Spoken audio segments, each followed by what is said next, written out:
Boa noite, meus irmãos. É muito bom estarmos novamente na casa do caminho, na casa de Bezerra, na casa de Jesus. E cada oportunidade que temos de chegar a essa casa, temos a certeza de que quando saímos, levamos as mãos e os nossos corações repletos de alegria, de aprendizado, de felicidade e de paz interior. O mundo pode estar em turbulência, mas se nós estivermos em paz, nós estaremos sentindo verdadeiramente a paz. Sabemos que nós estamos atravessando por momentos de muita dificuldade, mas a gente precisa ter a certeza que alguém muito importante para todos nós está no leme desse barco, está no leme desta nau. Não estamos sozinhos, nem estamos desamparados. Tudo que acontece e tudo que vivenciarmos faz parte do nosso crescimento, do nosso aprendizado, da nossa evolução. Ninguém está no lugar errado, nem ninguém está no momento errado. Tudo é de acordo com aquilo que precisamos para crescermos, evoluirmos e melhorarmos como espíritos. Desde o momento que aceitamos a doutrina espírita e temos a consciência e a ciência de que aqui estamos de passagem, nada nos apavora. Porque se for o momento chegado, esse momento teremos que ter a nossa consciência, o nosso peito aberto para entender e compreender que foi chegado o momento.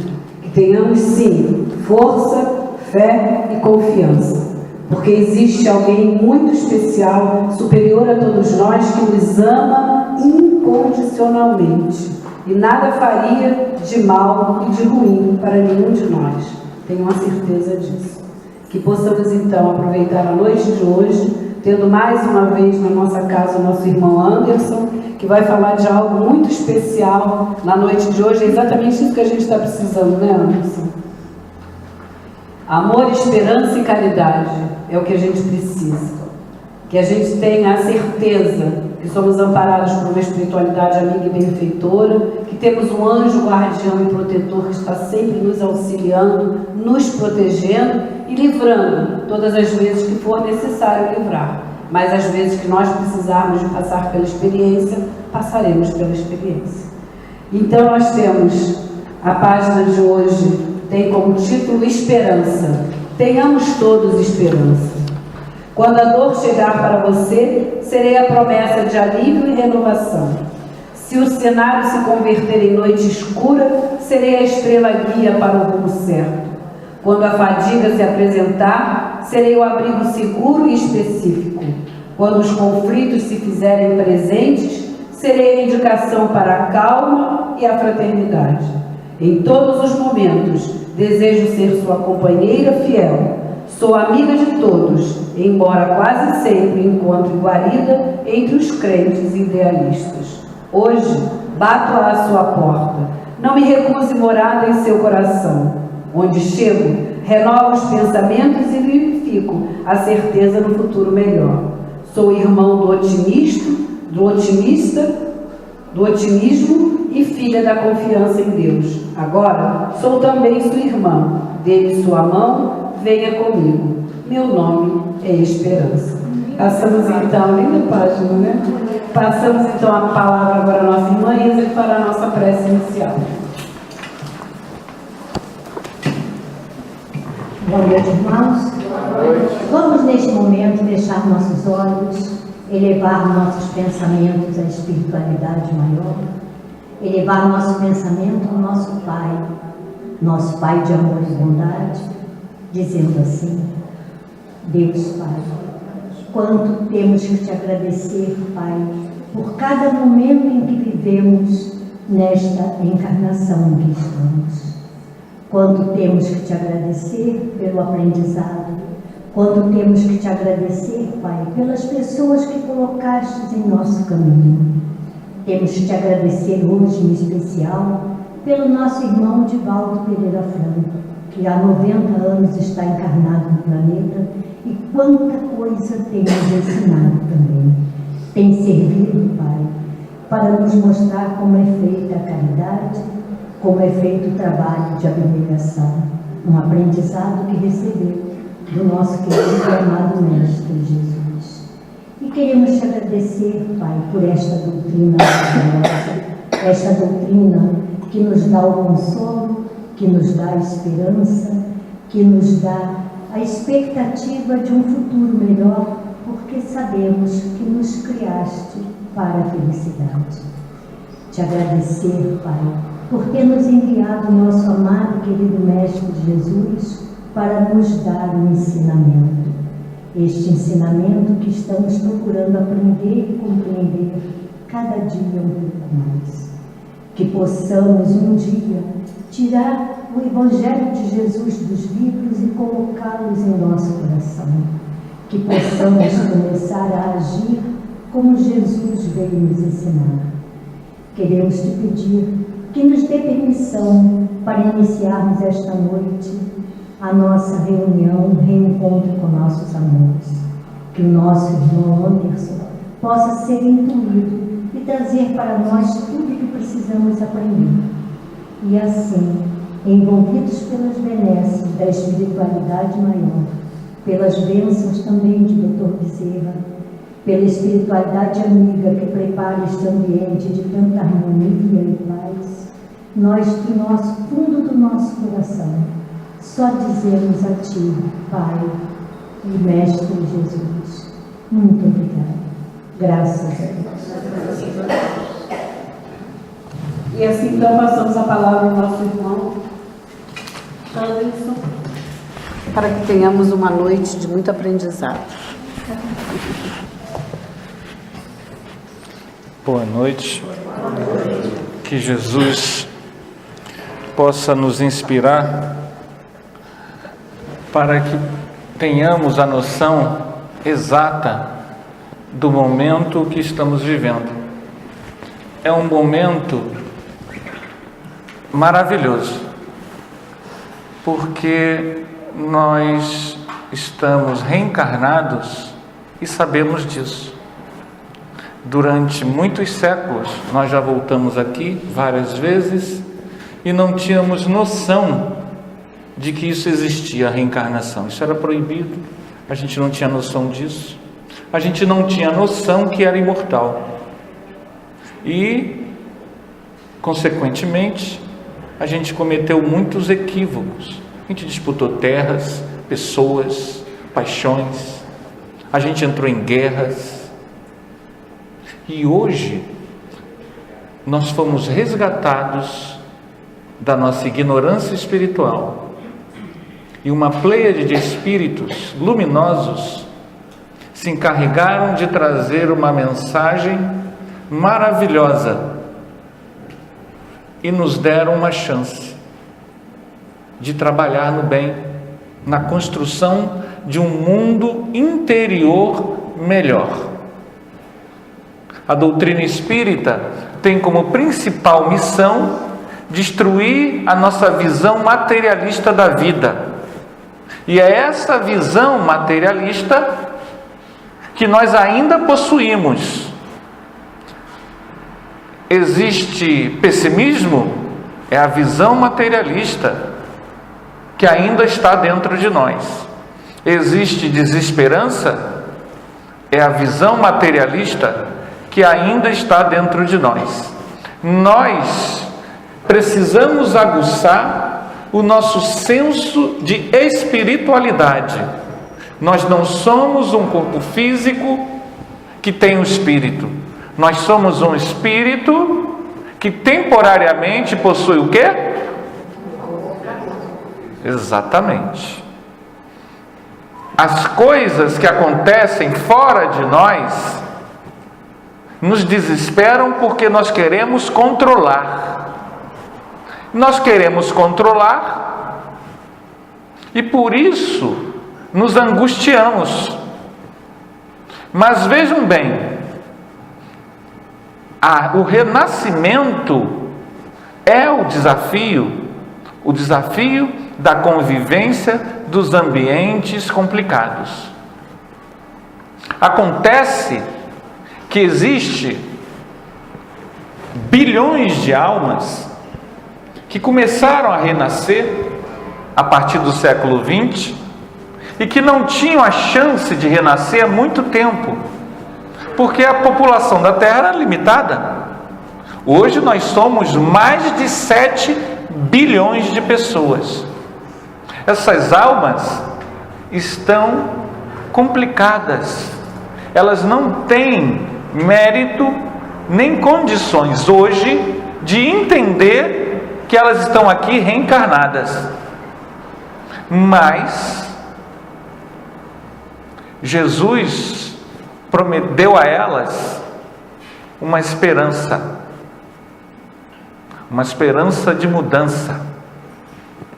Adivinha quem são esses arautos da esperança para essas milhões de almas que ainda estão presas numa visão materialista? Adivinha com quem Jesus conta? Nós somos os convidados para o trabalho no bem. A renovação planetária não acontecerá amanhã, dia 6 de maio. Não vai acontecer amanhã, nem dia 7 de maio. As pessoas imperfeitas, brutalizadas, corruptas, não se tornarão espíritos puros domingo. Por mais que a gente reclame. As pessoas violentas não se tornarão um Gandhi ou um Francisco de Assis semana que vem. Todo trabalho de aperfeiçoamento demora milênios. Hoje nós sabemos. Quando nós estávamos na Roma Antiga, nós não sabíamos. Quando nós estávamos na Grécia Antiga, a gente não sabia. Quando nós estávamos no passado, na Idade Média, nas tribos aqui da América Latina, nós não sabíamos. Hoje nós sabemos. E Jesus, pacientemente, o que ele fez? Continuou, ele desanimou? Ele continuou esperando. Hoje nós estamos aqui. Amanhã, esses que a gente condena, acusa, esses que são violentos, esses que ainda trazem dentro da alma o apego às coisas do mundo, esses também acordarão. Assim como tem um amigo nosso que ele pôde ter uma informação espiritual em que aconteceu o seguinte: nos anos 40, a casa espírita,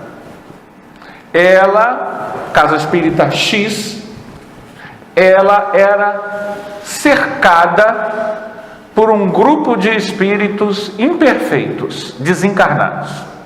E esses espíritos tinham uma ligação com a presidenta da casa, e demoraram-se alguns anos, muitos anos, aquele mesmo grupo retornando, criando embaraço, dificuldade. Numa noite memorável, o líder desse grupo, isso nos anos 40, ele desperta. E ele desperta porque ele tinha sido padre, e ele tinha se complicado como jesuíta no Brasil, mas ele sempre foi uma pessoa que procurou Jesus, mas não sabia onde. E ele desperta e chora, e aperta a mão da dirigente e diz: eu vou te ajudar, se Jesus permitir, se você cuidar de mim quando eu renascer, se Jesus me der essa chance, eu vou retomar o que eu fracassei no passado, e eu vou lhe ajudar. Passou um tempo, chegou nos anos 70, a presidente ainda estava lá, e num belo dia chega um jovenzinho, com seus 13 anos, 12 anos, final dos anos 70, alguma coisa assim. Quando ela olha para os olhos desse jovem, chegando na mocidade, trazia problemas, já tinha frequentado outra religião, a mediunidade aflorando. Quando ela olha nos olhos, quem ela vê? Aquele espírito que o grupo mediúnico nos anos 40 havia resgatado. Mas ela ficou o quê? Ficou em silêncio, nada falou, nada disse. E o jovem ficou naquela coisa da juventude, os anos foram passando, campanha do quilo, se engajando, estudando. Daqui a pouco ele já era o dirigente da mocidade. E quando ela estava já no final dos anos 80, prestes a desencarnar, ela contou essa história para ele, entregando a ele a presidência da casa. Hoje ele é o presidente da casa, um espírita dedicadíssimo, uma pessoa a qual eu tenho a honra de ser amigo. E ele contando essa história para nós, eu pensei assim: quantos de nós não fomos resgatados em casas espíritas, em doutrinações? Quantos de nós não fomos resgatados por corações amigos? E aqui estamos renascidos, renovados, mas ainda trazendo dentro de si suas complicações. Só que tem uma página, eu acho que está em Fonte Viva, que diz assim: ele sabia o que havia no homem. Jesus nos chamou, mas ele sabia que nós éramos o quê? Imperfeitos. Aí Emmanuel diz: não alegue que é imperfeito para não trabalhar. Dr. Bezerra de Menezes afirma, através do Divaldo, que no passado somos todos iguais. O que nós temos iguais com relação ao nosso passado? Complicações. O que muda é o que nós fazemos hoje. A esperança, ela precisa ser alicerçada no otimismo. Que otimismo, Anderson? Você é imortal. Você aprontou muito. Lembra? Não. Ótimo. Melhor assim. Mas, olha só que coisa. Agora você está aqui. O simples fato de nós estarmos encarnados significa que Deus confia na gente. Ele está nos dando mais um dia de vida para que nós possamos o quê? Crescer. Como preencher o meu minuto seguinte? Pensando na imperfeição do outro que eu não posso mudar? O outro que aparece lá na televisão imperfeito? Eu preciso encher a minha alma da certeza de que se nós conseguimos mudar, Ele também mudará, mas não com o meu ódio, não com a minha raiva, não com a pancadaria. A mudança, ela é lenta. No livro Entre a Terra e o Céu, é um livro muito interessante de André Luiz. Nesse livro conta tramas que vêm se arrastando desde muito tempo. André Luiz começa a falar desde a Guerra do Paraguai, mas no próprio livro já dá indicação que a coisa vem de antes. Só que eles estão ali da Guerra do Paraguai para cá. E num dado momento, há um casal e a esposa desencarna. Desencarna e fica da casa. O marido, ao longo do tempo, casa de novo. E essa esposa desencarnada não encara isso muito bem, não vê muito bem isso. E a esposa, a segunda esposa, eles deixaram 2 filhos, uma menina e um menino. E a segunda esposa tinha uma profunda antipatia pelo menino. Isso se explica quando vocês lerem um livro lá na Guerra do Paraguai. Estavam todo mundo junto lá. Mas isso nos anos 40, ela tinha uma profunda antipatia pelo menino. E então eles estão na praia, estão lá em Santos, na praia. E o pai foi com a menina em algum lugar, e ela está vendo o menino com 3, 4 anos indo para a praia, para o mar. E ela fala assim: seria bom que ele morresse. Alguma coisa assim, algo assim. E ela deixa ele ir. E acontece que a água vem, arrasta ele, e ele acaba morrendo afogado. O drama ali é o seguinte: são coisas complicadas de entender, mas é fascinante quando você começa a estudar. O menino iria desencarnar, independente do que ela fizesse, mas ela, ao desejar isso, entra num círculo vicioso, porque a mãe desencarnada vê as intenções e vê a falta de zelo dela e se torna uma arraigada obsessora. Então, a segunda esposa de Amaro, ela está desencarnando num profundo processo de obsessão atroz, porque ela traz dentro de si a culpa. Ela traz o remorso da morte do menino. O marido, Amaro, se afasta dela. Então é feito todo um trabalho, que vocês vão ler lá no livro. E num momento culminante de esclarecimento da Odila, a mãe desencarnada, eles trazem a irmã Clara, um espírito iluminado. A narrativa, a descrição de André Luiz para esse espírito é de uma beleza encantadora. Irmã Clara vai conversar com aquela mãe desencarnada, a Odila. E Clarencio, ministro de nosso lar, fala com André Luiz que é necessário que irmã Clara venha, e não ele nem os outros instrutores, porque ela tem ascendência moral. E é essa ascendência moral que vai estabelecer o diálogo. E eu só estou falando isso para esse detalhe que ela vai falar no diálogo. Quando Clara, irmã Clara, conversa com Odila, ela diz o seguinte: Odila, Aproveita este momento, porque eu estou há mais de 2000 anos com meus entes queridos presos nas zonas inferiores, querendo que esse momento aconteça, e ainda não tive essa oportunidade. É mais ou menos com essas palavras.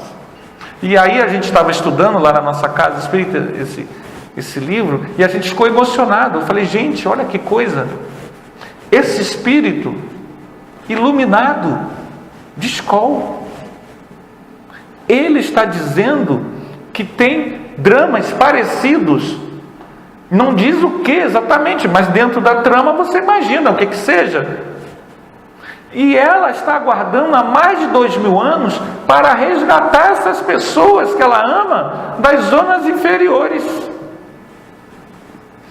E nós queremos que o vizinho se torne um espírito puro no domingo.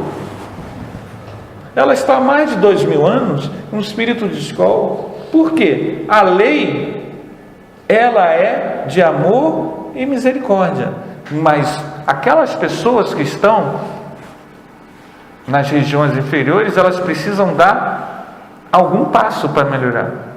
Enquanto elas não dão, aqueles que têm mais entendimento precisam ter o quê? Paciência. Mas uma paciência que não é, tá bom. Quantos minutos? Não, vou esperar. Não. É uma paciência alicerçada na caridade. A fé que a doutrina espírita nos traz é uma fé diferente. Por que é uma fé diferente?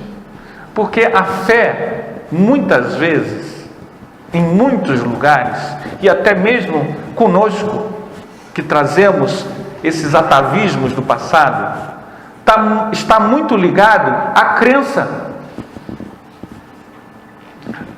Você acredita ou não acredita? E a fé, ela não está ligada à crença. A fé está ligada à confiança. A doutrina espírita, a gente começou dizendo, nos revela que nós somos imortais.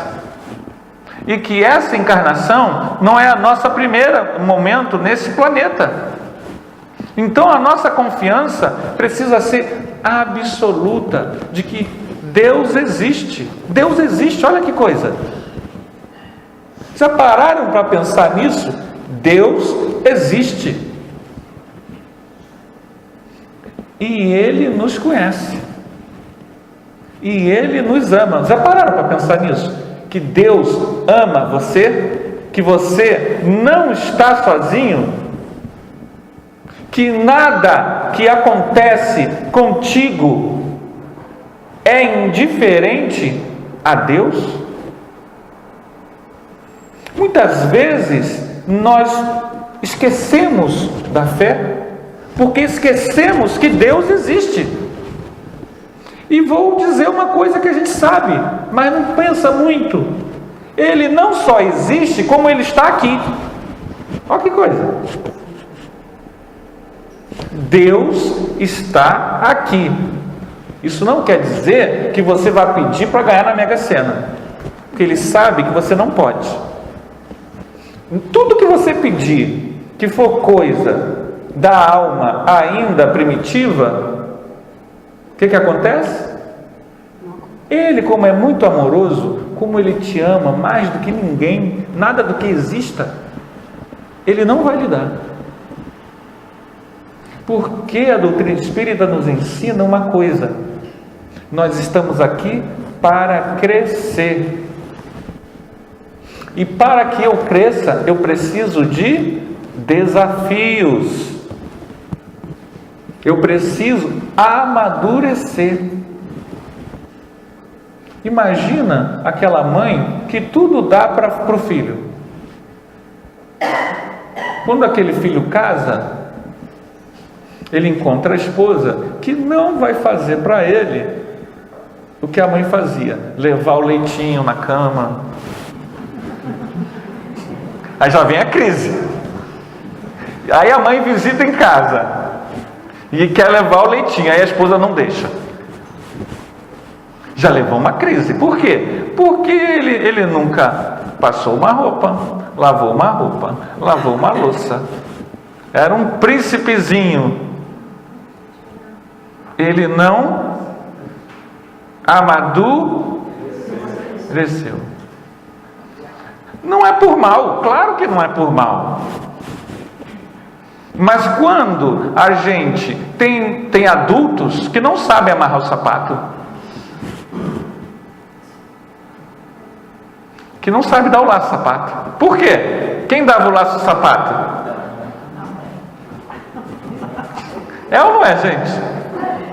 Eu conheço uma pessoa que demorou só depois dos 20 anos, com vergonha do namorado, que ele começou a aprender a amarrar o sapato. Eu não vou dizer quem é. Demorou, por quê? É uma coisa que a gente não faz por mal. Mas veja bem, a minha mãe tem um ditado que eu acho muito engraçado: defunto, quando acha quem carrega, se balança. Já ouviu falar isso? Porque nós temos uma tendência à monarquia. A gente provavelmente nunca foi rei ou rainha, provavelmente, mas a gente via a rainha passar sendo carregada naquelas, né? A gente foi em Vassouras, aí a gente viu lá, ainda trazia naquelas fazendas, né? A fazenda que a gente foi tinha a liteira que era carregada pelos carros. Eu peguei uma assim, botei minha esposa, bati a foto. Mas está lá a liteira, inteirona. E a gente muitas vezes não tinha liteira, mas via as pessoas passando de liteira, e o que a gente... eu vou ter uma liteira. Só que acabou o tempo de liteira, agora já nem tem cidades que nem permitem mais o uso do cavalo, né? Agora se viaja por muitas cidades, não pode mais ter né? Aquelas charretes, né? Muitas cidades já estão proibindo. Os tempos estão mudando. Exato. E aí o que acontece? Nós não estamos acostumados a vencer certas dificuldades.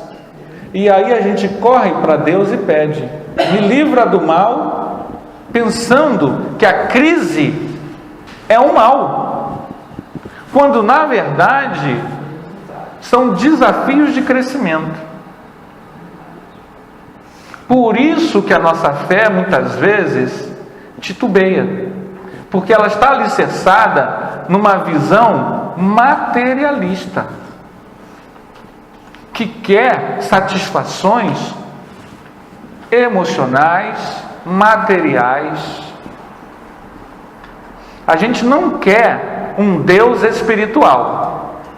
A gente, que eu digo, a sociedade, né? O mundo. A gente quer, na verdade, sabe o que a gente quer? Eu falo isso muito, provavelmente devo ter falado isso aqui já. A gente quer a lâmpada de Aladim. A gente quer uma lâmpada que a gente esfregue e sai um gênio, e aí a gente peça. E as coisas se resolvam num passe de mágica. Mas quando o desafio da lei de progresso, que a doutrina espírita nos diz, exige o trabalho, o esforço, a dedicação, aí a gente acha que não está sendo visto, amado, querido por Deus. Quando que a lei, ela exige de nós um esforço. Quando o filme Nosso Lar foi exibido, lá no Orkut, eu me lembro que eu entrei num debate, numa lista, em que as pessoas não eram espíritas, e elas começaram a zombar do livro, porque não conheciam a obra, e achavam que era tudo muito materializado. E aí, as pessoas estranhavam um detalhe que eu achei muito curioso. Afinal de contas, por que André Luiz foi para o umbral? Era a estranheza deles. Eles não viram nada na vida dele que pudesse levar ele para uma região inferior. E essa pergunta me fizeram também lá no nosso centro. Por quê? Não, na escola que eu estava lá. Por que ele foi para o umbral? Eu não entendi isso. E aí as pessoas teriam que ler o livro para entender alguns detalhes que ele dá no livro. Eu não me lembro agora se ele dá no filme ou não me lembro. As zonas inferiores estão dentro da nossa alma. Ninguém condenou ninguém à região inferior. Elas são nossas sombras, nossos apegos. Nunca faltou a André Luiz o amparo de Clarencio, de sua mãe. Ele é que não via. Assim como a irmã Clara espera mais de 2000 anos, amparando, orando, vibrando, ela não pode demover uma coisa que precisa ser feita por quem, gente? Pela própria pessoa. A pessoa vai ficar entrevada enquanto ela quiser. Nesse mesmo livro tem um momento em que uma moça é resgatada. Tem um momento em que André Luiz, ele sente vontade de ir no departamento feminino, visitar as pessoas que estão enfermas. E aí quando ele chega na entrada, a dirigente ou coordenadora diz para ele o seguinte: aproveite esse momento, porque a experiência me diz que quando a pessoa tem essa vontade, é porque coisas interessantes, eu não me lembro agora as palavras que ela falou, coisas muito importantes vão acontecer lá dentro. E o que acontece lá dentro? André Luiz começa a olhar as pessoas e tem uma moça lá. Quando ele olha para a moça, ele a reconhece. Quem é essa moça? Tinha sido uma empregada da família, a qual ele tinha tido um relacionamento às escondidas.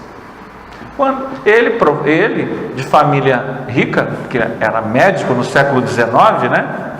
Então era uma família abastada. Quando a família descobre, põe ela para fora. E aí ela narra que a partir dali ela entra em uma série de desenganos e desilusões. E acaba sofrendo muito e indo, quando desencarna, para as regiões inferiores. Por que você está falando isso? André Luiz questiona ela, junto com outro instrutor, sabendo de quem se trata. Ele conhece a história, ele não sabia o que tinha acontecido com ela depois. Em algum momento ele pergunta: e o que você guarda do rapaz? Ela disse: eu não tenho nenhuma raiva dele. Nós erramos, o erro foi mútuo. Nós dois somos responsáveis. Eu fui infeliz, ele também. Alguma coisa assim. Esse é o detalhe de quem está numa cidade espiritual. É o quê? Para de culpar os outros. Para de culpar o padeiro, o vizinho, o governo. Ele começa a se responsabilizar pelos seus atos. Perceberam a diferença? Por que as pessoas muitas vezes não querem ir para uma cidade maravilhosa?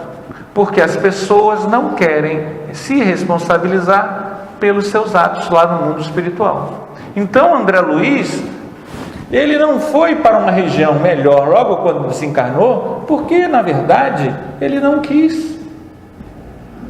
Enquanto nós acharmos que os nossos problemas têm um responsável fora de nós, nós estamos com uma visão limitada. Enquanto houver um culpado para que nós estejamos assim ou assado, isso quer dizer que nós não entendemos a situação espiritual da vida. Por isso o pessimismo, por isso o derrotismo. A fé, ela é irmã do otimismo, mas de um otimismo que é alicerçado na certeza de que Deus te ama. Deus te ama. Ele jamais te desampara. Nós é que nos afastamos das suas leis. Enquanto nós acharmos que somos vítimas, enquanto não entendermos por que estamos aqui, tudo fica muito pior. A gente estava vendo um documentário, e nesse documentário mostrava um país. Esse país era o Canadá. O Canadá tem aqueles grandes lagos. De um lado era uma cidade do Canadá, do outro uma cidade americana. E aí o documentarista perguntava na cidade americana o número de assassinatos, de prisões, e era imenso. Claro, não tão grande como o nosso, até porque a cidade lá era menor. E aí ele atravessou o lago e foi no Canadá. Chegou lá na chefia da delegacia lá do Canadá e perguntou a mesma pergunta: qual foi o último assassinato? Quantos anos você trabalha aqui? Há 30 anos. Qual foi o último assassinato que teve aqui? A resposta do chefe de polícia: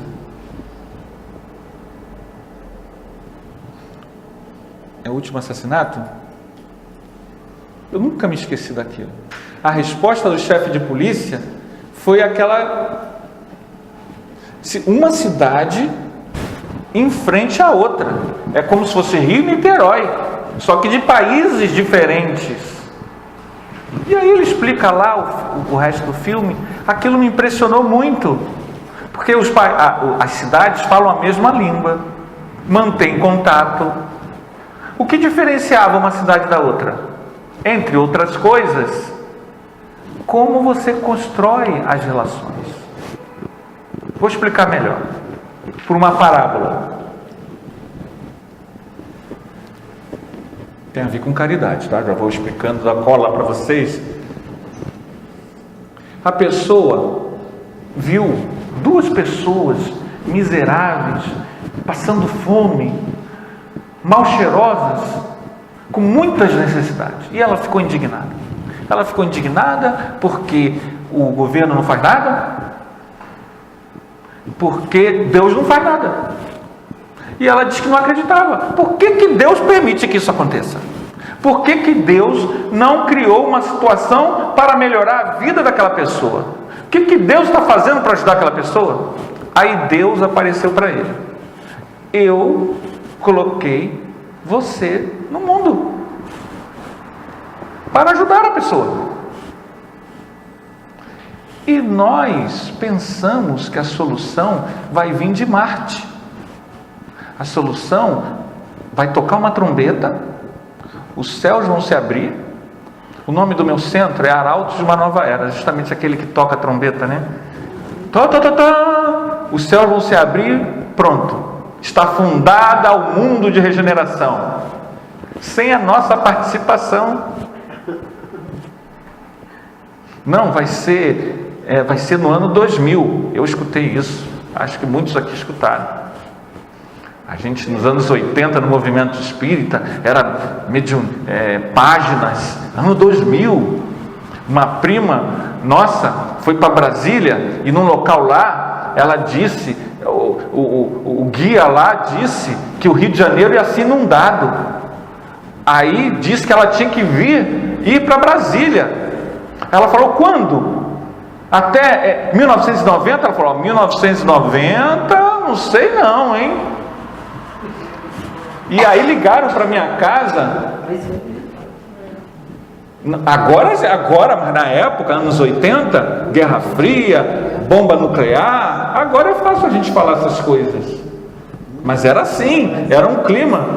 E os filmes só mostrando Terceira Guerra Nuclear, um monte de filme.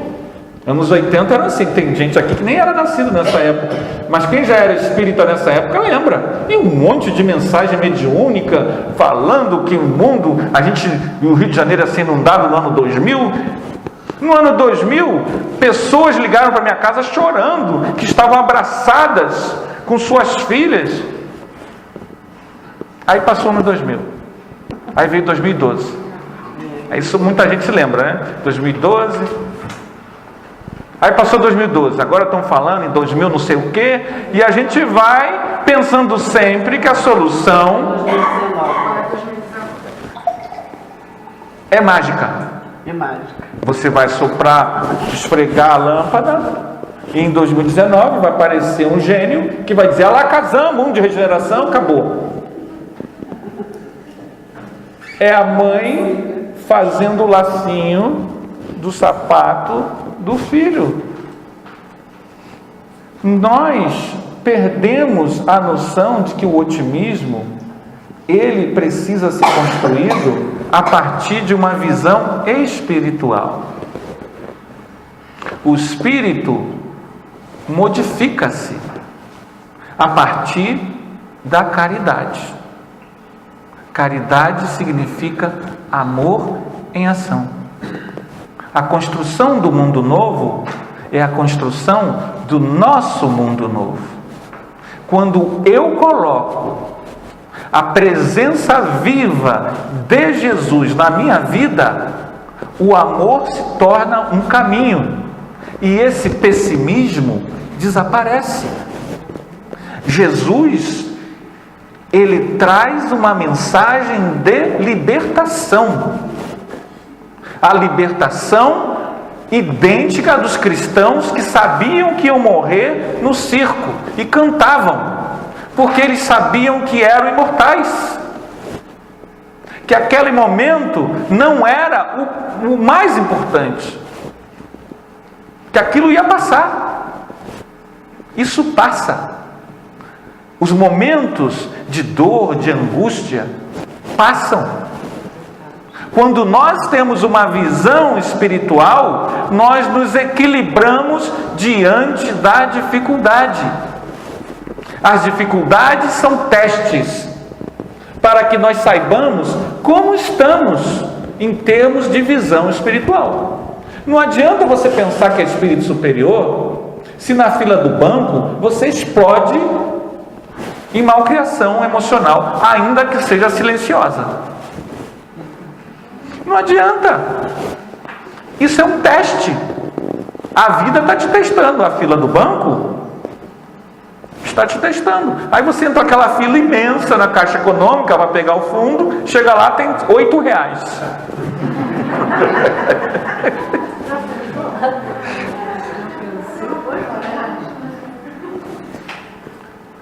A vida traz os desafios para o nosso crescimento. Se eu entro com o amor, com a caridade, com o desejo de assistir, eu entendo o momento da malcriação do outro. Eu não espero do outro que ele se torne espírito superior. Eu entendo que eu estou na terra e se eu vejo o erro, o equívoco do meu irmão, seja ele minha mãe, meu pai, minha esposa, meu filho, o companheiro da casa espírita, o presidente da casa espírita, o orador, é o momento em que eu estou ali para assisti-lo. Nós caminharemos ombro a ombro. Não existe evolução solitária. Todo processo de evolução é solidário. Isso significa a presença da mensagem do Cristo. Kardec demonstrou sua lucidez quando colocou a moral do Cristo alicerçando a estrutura da doutrina espírita. Melhor dizendo, ele não colocou. Os espíritos superiores trouxeram e ele admitiu, sem o materialismo debochado de muitos.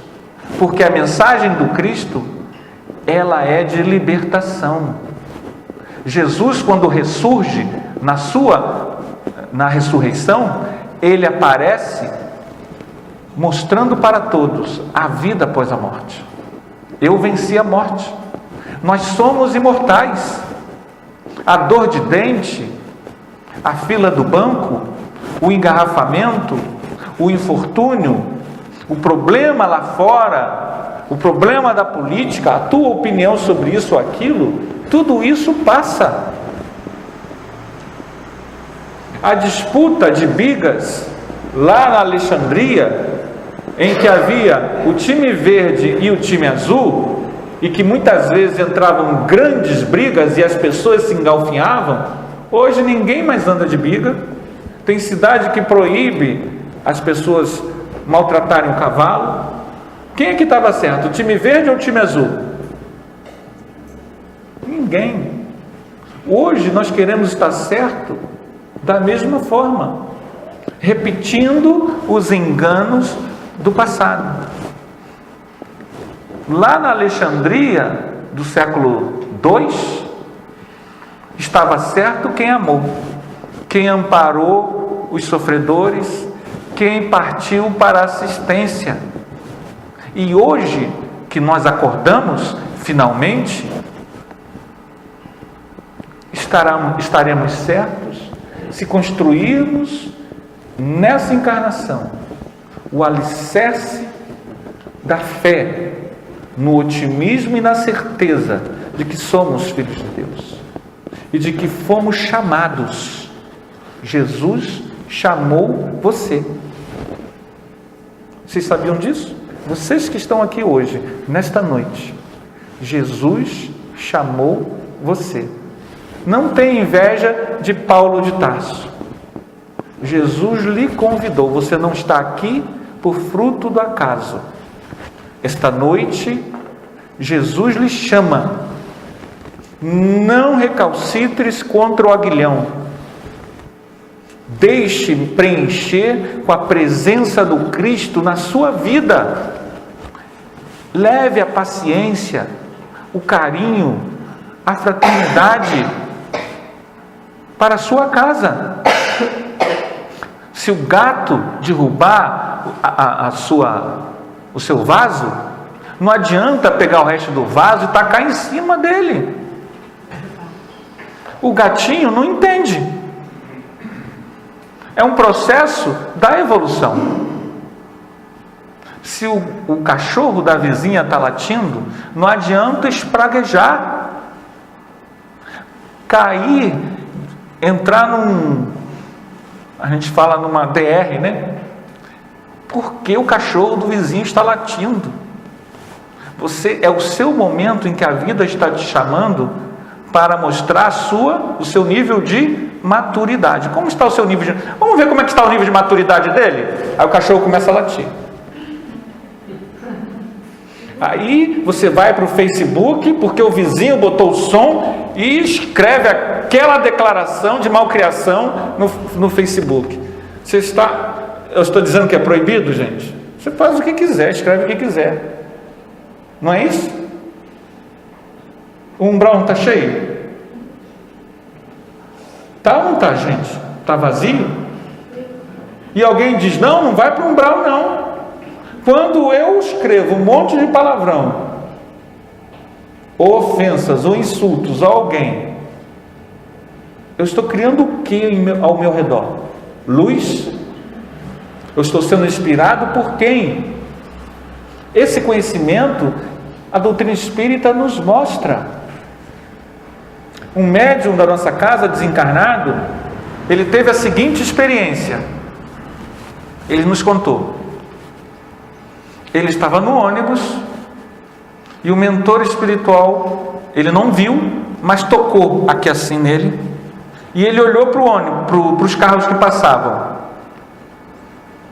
3, 4 carros que passou, ele conseguiu ver o interior do carro, como se fosse raio-x. E todos os carros que passaram, os motoristas não estavam sozinhos.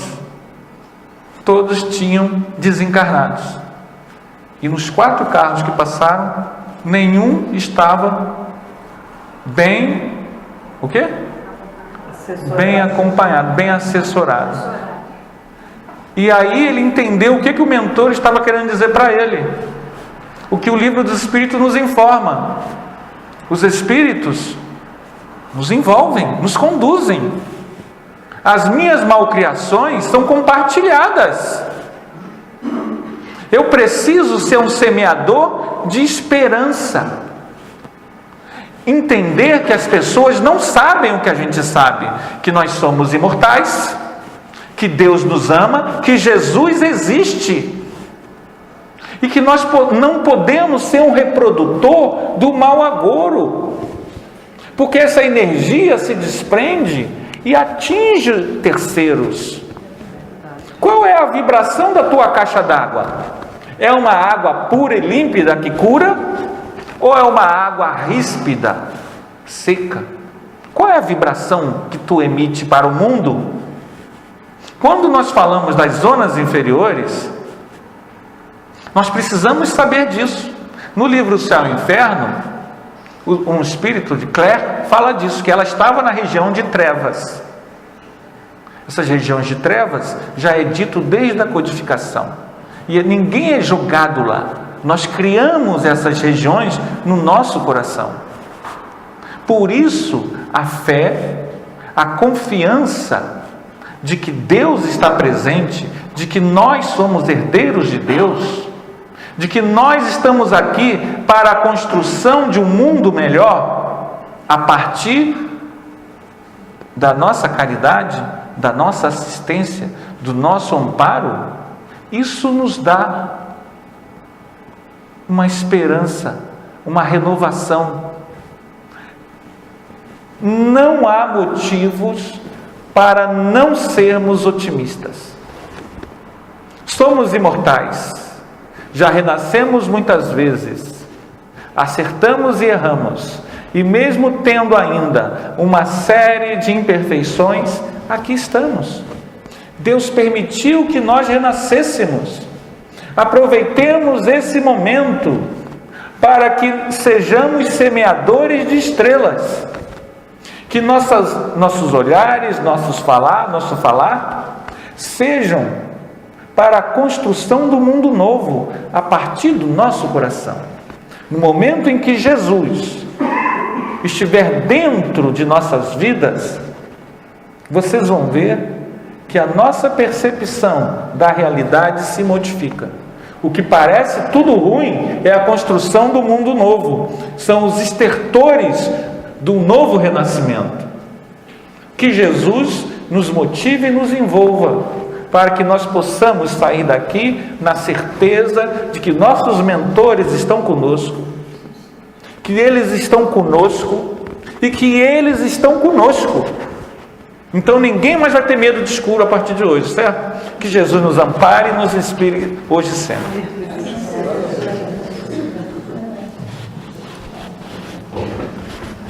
Não temos que ter medo do escuro. É verdade. Agradecemos assim o nosso irmão Anderson pela oportunidade do aprendizado, do esclarecimento e ter a certeza de que precisamos ter esperança. Com certeza teremos uma oportunidade de estarmos todos reunidos numa oportunidade muito, mas muito melhor do que hoje vivenciamos. Tenho a certeza disso. Como eu disse anteriormente, somos filhos de um Pai misericordioso e bom que nos ama, torce por nós e tenha certeza que um dia todos nós seremos verdadeiramente felizes. E como diz o Anderson, depende de cada um de nós. E aproveitando, como ele falou, desses meios de comunicação que nós temos aí agora, né, com muita facilidade, tenham muito cuidado, tenham muito cuidado. A física quântica vem mostrar para nós que uma unidade tem uma importância. Essa unidade faz parte de um todo. E se nós somos essa unidade ruim, o todo será ruim. Se nós formos uma unidade positiva, vibrante, querendo o bem, o todo será bem. Será do bem, será bom. Não compartilhe aquilo que não vai levar a lugar nenhum. Não compartilhem coisas que só vão cada vez mais trazer vibrações pesadas, vibrações de carga negativa. Vamos publicar, vamos transmitir, vamos curtir, vamos repassar aquilo que for bom. O que não é bom não vale a pena. A gente precisa entender e compreender isso. A nossa aura é produto daquilo que nós somos. E se a gente quer uma aura boa para nós, uma aura boa para a família, uma aura boa para a nossa cidade, para o nosso país, vamos vibrar no bem. Eu acho que já está no tempo de nós sermos mais maduros, né? Deixarmos de ser crianças. Nós ainda somos muito infantis, que rimos e achamos graça de coisas que não tem graça. É muito complicado. Eu falo isso porque eu tenho um grupo no WhatsApp, que é até grupo da minha família mesmo. Gente, eu sou uma das mais novas da minha família e eu fico assim, estarrecida. Eu sou uma das mais com a imaturidade das pessoas. Gente do céu, o que está acontecendo com esse povo? Sabe? Porque compartilha coisas que não... Se não fosse assim, que a gente precisa de saber, né? Que eu ainda tenho 2 tios vivos, não saber como é que essa gente está, dá vontade de sair fora da família. Porque é complicado, você posta lá uma porção de coisas, escreve uma porção de coisas, mas parece que não entende. No outro dia teve um lá que disse assim, você só pede luz e paz. Você quer que eu peço o quê? Eu só peço luz e paz, é o que eu peço, é o que eu quero para mim, é o que eu quero para todo mundo. Porque se nós vibrarmos juntos a coisa acontecerá. E a gente precisa ter essa certeza. A gente não vem essa casa aqui, não é? Deixa lá o lar, deixa a família. A gente vem aqui porque a gente tem a certeza de que a gente vai ter aprendizado, de que a gente vai ter algo novo para acrescentar às nossas vidas e para que a gente possa levar isso daqui. É partilhar com todos aqueles que estão à nossa volta o bem, o que é bom. Como o Anderson disse, e é uma verdade, todos os nossos governantes que estão aí, lamentavelmente, né, mergulhados na lama, são nossos irmãos. Erraram. Precisam da nossa força, da nossa oração, para que eles acordem. Se a gente parar para analisar friamente, lamentavelmente, eles se fascinaram com algo que não vão levar e nem vão usufruir. Então eles merecem o que de nós? Prece, oração, misericórdia, Pai, para esses espíritos que tiveram a oportunidade e o dom de estarem lá para representar o povo, para representar uma comunidade e falharam. E é como o Anderson falou, nós já não estamos mais no século II, estamos no século XXI. É momento de renovação. Só vamos entrar na regeneração quando nós nos regenerarmos. Então precisamos fazer isso aqui e agora. Não é deixar para amanhã, deixa para a próxima encarnação. Não sei se a próxima encarnação será ofertado a nós reencarnarmos na Terra. Quantos mundos de provas e expiações nós temos nesse orbe, né? Nessa galáxia, que é apenas a Via Láctea onde nós estamos. Quantas outras galáxias existem? Então a gente tem que ter muito cuidado e aprender a compreender e a perseverar que temos que fazer o melhor hoje, estar no bem, querer o bem e fazer o bem. É isso que nós precisamos. E é isso que a gente precisa ensinar para os nossos jovens, para as nossas crianças. Amanhã nós temos a mocidade, nós temos a evangelização, as evangelizadoras que vêm com tanto carinho, preparam uma aulinha, sempre alguma coisa positiva, para que eles caminhem por um mundo melhor. É isso que a gente precisa. É no culto do Evangelho do Lar, é envolver a nossa rua, envolver o nosso bairro, envolver o nosso estado, pedir pelos nossos governantes, pedir por todos aqueles que tenham um mando, um comando, seja qual for esse mando e esse comando, mas que eles estejam voltados para o bem, porque o que é bom para mim é bom para o outro. Não adianta a gente achar que a gente é único, sozinho, perdido no mundo. Não é. Nós fazemos parte de uma grande família universal, que é uma família onde todos nós precisamos andar, caminhar de mãos juntas, de mãos dadas, de braços dados, para encontrarmos realmente a verdadeira felicidade, que não é desse mundo. Porque aqui ainda é um mundo de muita matéria, de muita ainda ilusão, muita ilusão. Né? Vamos agora para um momento muito especial, que é o momento dos nossos passos. Vamos receber da espiritualidade amiga e benfeitora todas as benesses que precisamos e que merecemos. Que a doce paz dessa espiritualidade possa envolver a todos nós hoje e sempre.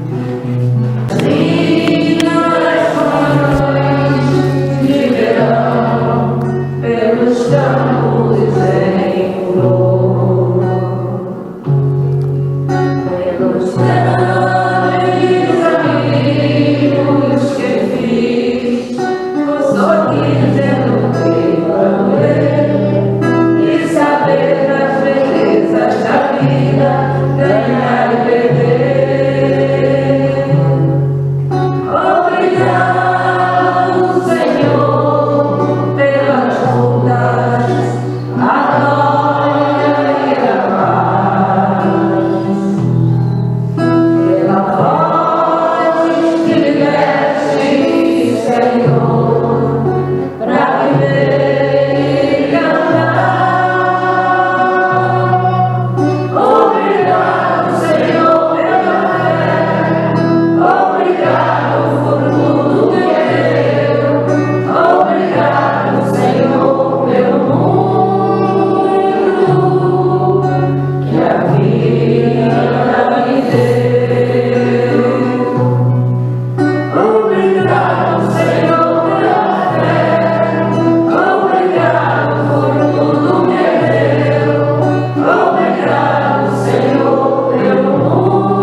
E assim, amado Mestre,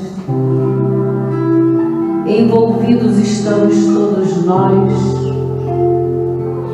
pelas vibrações, pela energia da espiritualidade amiga e benfeitora,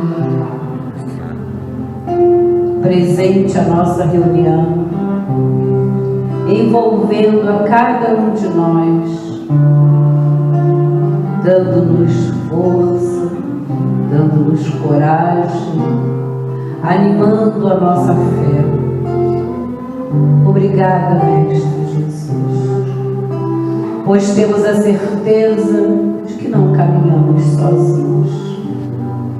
Obrigada, Mestre Jesus, pelos teus ensinamentos. Obrigada, Mestre amado, porque temos a certeza de que jamais caminharemos sós. A tua luz, o teu amor e a tua misericórdia estará sempre nos envolvendo. Como te agradecemos, Mestre, por todas as benesses que recebemos.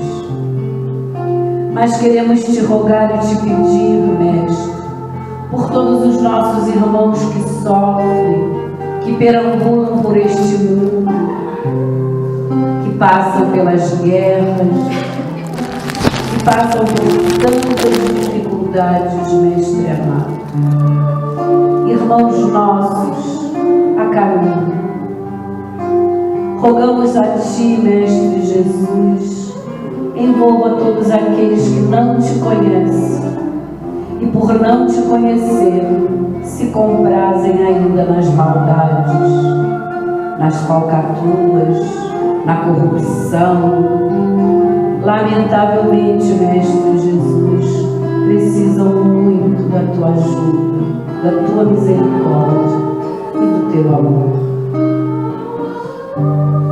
Rogamos a nossa Mãe Maria Santíssima, que com seu manto de luz e de amor envolva cada um de nós. Envolve, Mãe querida, os nossos amores que ficaram nos nossos lares. Envolva nossos filhos. Envolva aqueles filhos perdidos que perambulam pelo mundo. Que o teu manto de luz se faça com todos eles. Envolva, Mãe, os jovens, as crianças, os velhos e os doentes. Que o teu imenso amor chegue a todos eles. Bezerra, amigo incansável de todos os momentos da nossa caminhada, quanto te agradecemos. Te agradecemos a luz, a força, a intuição e a permanência ao nosso lado em todos os nossos momentos de dificuldade, em especial. Que essa espiritualidade amiga e benfeitora que está sempre presente possa, nesse momento, colocar naqueles copinhos com água o remédio necessário ao refazimento do corpo físico e do corpo espiritual. Que a luz, a bênção e a misericórdia do Pai envolva todos nós. Que o nosso Pai maior nos abençoe e nos dê a permissão para encerrarmos a reunião da noite de hoje, dando todos graças a Deus.